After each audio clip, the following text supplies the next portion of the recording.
Welcome back, tribe. Let's get into it. Is social status determined by genetics? That if we think that the things we have to spend on are stuff like education in order to improve social mobility, I think that can end up just in a lot of waste of resources in this society. Shouldn't assortative mating nudge this stability? Isn't that kind of a little bit of a dice roll? What role does marriage play in this? Well, it turns out in the data that I'm looking at, that's the key element of the story, is that we can measure assortative mating. It turns out Britain has fantastically good marriage records, because the marriage record in England and Wales, at least, from 1837 onwards, it actually asks what is the father of each party and what's the father's occupation and what's the husband and wife's occupation. And then also earlier on, it also effectively measures literacy. And so it actually, there's a lot of information on these marriage records, and the government is sitting on something like 110 million of these. And, but it costs, I think, £11 to order one of them. But there's a bunch of kind of freelance amateur anarchist genealogists who've set about going to the record offices and recording this data and setting it up on a website. And so we were able to get about 1.5 million of these records from this site. And what's evident in that data is that people are matching very, very closely in marriage. And that's consistent and not changing in England all the way from 1837 till now. And that when people somehow in marriage, what mattered to people was the underlying social status of the person they were marrying. And that is something that has very big social consequences, because it's going to mean that the inheritance of status is much stronger. And if what was happening is that men just married a random woman, right? So suppose men, the only thing they cared about was the physical attractiveness of their spouse, and they married in that way, then the parents would not be very strongly correlated in status, and consequently the children will not be very strongly correlated with any individual parent. Because, just to interject there, a woman's attractiveness has a negligible or not at all relationship between her social status. Right. And so we could imagine that kind of model of marriage. And what that'll do then is also over time, it would result in less distribution of abilities in society, right? Because what's happening is very high status people marry only very high social abilities people. Then you get over time a widening of the distribution of abilities in society. And so who decides to marry whom actually has these huge social consequences in terms of how strongly status is passed on, but also in terms of what's the overall distribution of abilities within society. And so it's interesting because we see that widening gap where the most affluent of us that marry for status still, where two families are combining, their kids will have the highest upward mobility, but the highest skills in society too, obviously because money and opportunities afforded to them. But take a less extreme example of like a normal middle-class family. If two middle-class families come together, they have strong familial ties, very traditional relationships, where it's not just two people individually coming together and they form their own family there and they're not very close. The typical American model of what a family is, they're not close to each other's families. They only go see them in the holidays or whatever, birthdays. But if you have two families that combine resources and come together and they're very close knit, that upward mobility increases like tenfold, man. Your child's ability to navigate upwards in the social hierarchy of society is far beyond what you would be able to achieve had you just got with that chick because her ass was fat. She was really pretty. I liked her. And your families are not that close. There's nothing intertwined traditionally there. It's just two people because I liked him, I liked her. That's the end of that. And then you try to build up some sort of social status and upward mobility in society through your work alone, whether you're the only one working as the man, or you're both working together and now your kids are basically dependent on you only, not your families coming together, not all that wisdom and all that money coming together, but it's just you two now. Like, how much help could you possibly get from, example, a chick that folds clothes at Macy's, but she happens to be super pretty? You see what I mean? So this thing goes back, way back from the 1700s, since they have these records and they're looking at them, that social status of your partner matters. It's not just for women. But men should employ some form of modified hypergamy where, at the very least, she has to have a bare minimum level for you to get married. Like, she has to come from a decent family, whether you want her to be educated or not, if that matters to you, or her family is well off or something of the nature. Like, she needs to come with some positives as well, because you're trying to raise your legacy, your kids. You need her family to be on point. Families facilitate a lot. What Americans don't understand is, like, here in the rest of the world, you go on family trips. Family trips planned by both the families. Whether one side of the family wants to go on vacation here or the other a vacation there, that is planned together, and it gets facilitated by the grandparents on that side, and they're helping to make this happen, or you directly, the family, the nuclear family, bringing them in to that child's life. Here in America, it doesn't really work that way. Like, you go traveling to Dubai, for example, you'll see a lot of Indians are very easy to spot out there. And they're always, the Desi bros are always with their extended families, 20, 30 deep, everybody pooling money together, everybody having experience together and moving upward socially in society together at a rate far faster than just two individuals coming together and maybe not bringing much to the table. Like that, the Desi bros, they married into a family that had something to offer the other family and vice versa, and now they're climbing the ladder upward. I respect the hell out of that when I see it. They're never alone by themselves. They always seem to be doing well. They're always highly educated, and they're moving on up in the world, as opposed to the way Western values are here in this Disney narrative of for love. Her BBL was so sick. That's the one. Oh my God, her knocker's fire. Squirted one off in this one. Oh my God, I have a kid. At least she's hot. Like, you're an idiot. If that's what you're looking for, you're doomed to be a broke idiot. Men need to be just as picky as women are. Unfortunately, we're not. It's like men have zero standards today. You know, the only standard is hope she doesn't do OFANs. As long as she doesn't do OFANs, like, that's where the standards have gone down for men. It's crazy, dude. When's the last time you disqualified a woman based on her father or her mother or her family in general? You ask a lot of men, they go, I don't care about any of that stuff. She's hot. I've had this conversation with tons of men. Imagine going to the dinner table, meeting the family and not liking that dynamic and telling her straight up, due to your family, we can't move forward. Sorry, but I don't want our future children to be in this kind of dynamic. And I don't feel like I'm being offered enough. Bye. You won't see it. You won't see it, man. With the marriage pattern that you're observing in Britain, then this is what is actually driving this very slow social mobility. And you could actually predict with genetic transmission that if you just force people to marry at random, you would actually almost double the rates of social mobility in British society. That's the redistribution strategy that we should be pushing toward. None of this education stuff. Right. Just get people to mix the social status that they're marrying within more. That's right. If you just gave them a random, here's someone's ID number or something. I guess we don't have an ID in Britain, but here's your number. Yeah. And this is actually very interesting. And so we've actually done some work on another aspect of marriage, which it was widely believed that the way marriage works is that somehow women tend to marry up. The women trade off physical attractiveness for status in males.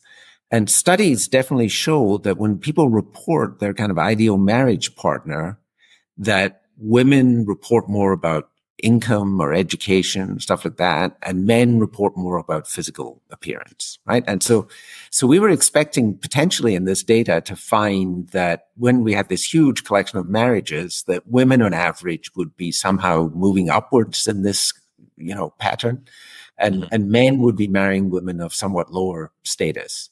Now, the only way that can actually work in society, if everyone's marrying everyone, then you've got to have equality in terms of status. But what easily can happen is that it could be that high status women who are not physically attractive find it difficult to find mates, and then low status men whatever their characteristics are, also find it difficult to find mates. And the interesting thing for the English data all the way through is that there's absolutely no sign of this. On average, men and women are marrying people of equal status. And that's, and we have to be careful with the data, though, because the data is looking through the lens of culture from 17, 18, early 1900s, where in the last 20 years or so, 50, I guess you could say in totality, 60 years now, has rapidly changed with the advent of feminism. So I'd be more curious, and it would be more accurate, akin to what we see in real life, to parse through the data in just the last 40 or so years. And we'll begin to build an accurate picture into where it leads us into the future. So that's why you have to be very careful. Now, what he's saying was the case 200-300 years ago. But what we're experiencing on the daily today, I wouldn't be so sure. It's the same pattern for right at the top of the distribution and right at the bottom of the distribution.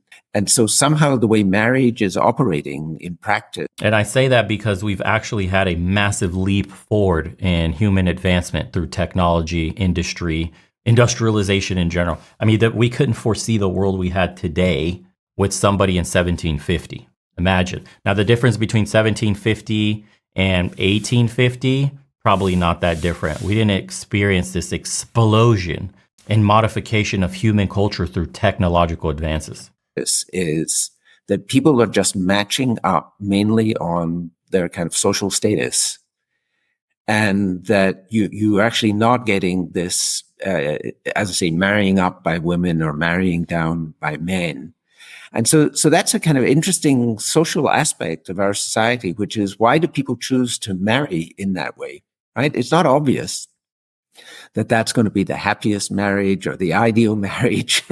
Why would it be that people seem to care so much about someone's kind of underlying status? But I think what this reflects is that when you're dating someone, we have these very imperfect measures as social scientists about how many years have you been to school, what's your occupation, what's your income. People getting married actually have much, much more information. You can tell by talking to someone for not that long a time, what's their sense of humor, what's their knowledge, how smart are they, how clever are they, how imaginative are they. And that it's interesting that these things seem to matter a lot when people get married, and that they're leading to this kind of very tight assortment of people at very similar levels in the kind of social hierarchy. And as I say, they're underpinning. Again, you have to think of this from a technological point of view and just mate access. How much access to mates did you have in the last 300 years before all this stuff? Only what was in your general vicinity, only what was in your social circle. So if you were of certain social status in 1800s, then you were only going to be found within that social group. So that's all you had access to mate-wise. The game has been radically flipped on its head now with the power of the internet, where you can be a high status, low status, whatever status, and have access to the global network of people. So your mate selection is on steroids today. You have access to everyone. So it leaves people with this certain market value to be able to choose far beyond their social status in far-flung lands, aka dating apps, that would have never been possible hundreds of years ago. You just only knew the people in your town or the general areas you would commute to, if you commuted at all, because transportation wasn't easy. There's horses. This tendency to have just a lot of persistence across generations. Yeah, so your research points out that historically men tended to pair with women who have fathers with similar social status to themselves. That's correct, yeah. As men fall behind women in education, do you think that women will begin to pair with men who have fathers of similar status to themselves? Now this is clearly happening, that women are getting more years of education. The difference in earnings is not great still. I think men are still ahead in terms of earnings. But I think what's just will happen is that there's a ranking of males as prospects in the marriage market, and there's a ranking of women. And so now women are actually going to typically marry men potentially who have less level of education. But I think the relative ranking is going to remain the same. Right? Yeah, so maybe women will be likely to evaluate the education of a date's father before deciding to commit to a date. Like, does this man have the education genes, even if he himself did not attend college? Right. So one of the interesting aspects of the data that I have is that it turns out if you want to predict for a given marriage how well the children are going to do in life, there's a huge amount of information in the relatives of the people getting married. And so, in fact, if you wanted to set up a new dating service, you could actually tell people, here's the optimal weighting of the uncles, the aunts, the grandparents, and stuff like that. That if you just want to maximize what your social prospects of your children are, this would constitute the ultimate match then, right? So you don't genealogical dating. Yeah, that's right. And Carfax, they call it the Hofax. It's not just the woman. It's the history of where that was manufactured, who manufactured it, and how its previous designs have been functioning over the last few hundred years. That's what it is, man. You have to do a deep dive in your partner if you're going to get on one knee and propose. It goes far beyond them. Good job, you matched. Okay, well, what's her family like? That's one of the next important things that you're going to have to deal with on a constant daily basis, especially when bringing up children. That should not be a surprise to you guys. Again, I've said it before, never, ever, ever fear meeting the family. Push to meet the parents ASAP. If you feel like you have a prospect and she's checked that mark, meet the family as soon as you can. They will give you information that you cannot glean from months of hanging out with this person day after day after day. The family will tell you everything, the mentality, the environment, and the potential for your future generations. You could get these algorithms now that would actually tell you, this will be a significantly, better child in terms of social outcomes if you were to match in this way. So as I say, it is interesting because people, as I say, when they're matching, they look like they're trying to maximize the prospects for their children, right? In terms of the choosing a mate, right? And as I say, that's an interesting social feature. I don't know why we would tend to do that because it's not true in all societies. So, for example, if you go to large parts of the Middle East now, or even Native American communities in South America, cousin marriage is still very common, where you end up actually having very restricted choice as to who you can marry. And so that in that type of marriage, you're actually less able to assort, even though you're marrying your cousin, which is kind of ironic, that these cousins actually will be more different socially than the way people are actually marrying in somewhere like England. So they're actually achieving. Wow. That is so insane that if left to random chance, people will find on the street someone who is closer to their family's social status than someone who is actually a part of their own family. Yes. No, that's an amazing feature. Yes. But it is actually true. That is bonkers. That is completely bonkers. So the other thing that was amazing about this is that this pattern, as I say, the new source of marriage data starts in 1837. That, pattern is there immediately in 1837, even though at that time, most women didn't formally have occupations. And so the way we're able to judge how well they're matching is to look at the parents, to look at the fathers and see how closely are they correlating in terms of this marriage pattern. And so, as I say, this is a time when most of these women that men were marrying were going to be engaged mainly in raising children. But still, when they married, they wanted someone of kind of very similar social position to themselves. Of course, hypergamy, man. You need to secure resources for your kids. I mean, mainstream science is barely catching on to red pill tenets. It's funny how that works. Everybody will come around one day and say, yeah, the tenets these guys were talking about, these misogynists, actually have some scientific validity. You'll see. Then you have a comment here that says, I happen to find genetic links to success in life to be very comforting, not depressing at all. And then this one says, if you're born into an upper class and don't want to deal with this very difficult moral questions involving in that, then sure, it's comforting. If you're a rare person who is born into a lower class and makes it to the upper class, then sure, it's also comforting. Ultimately, though, it's an abominable way to look at human society.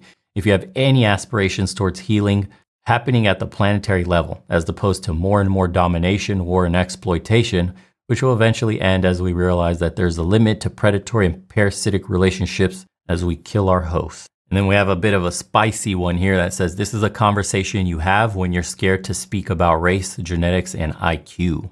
So yeah, if we broke that down into those parameters, I wonder what the statistics would bear out on that one. Very interesting, very taboo. And this is a good question. How do you balance the highly probabilistic model of inheritance of status, among many other things, with the opposition to cynicism? If people are basically stuck with what they have, how does one stay optimistic and positive in light of this? Thoughts? We'll see you guys on the next one.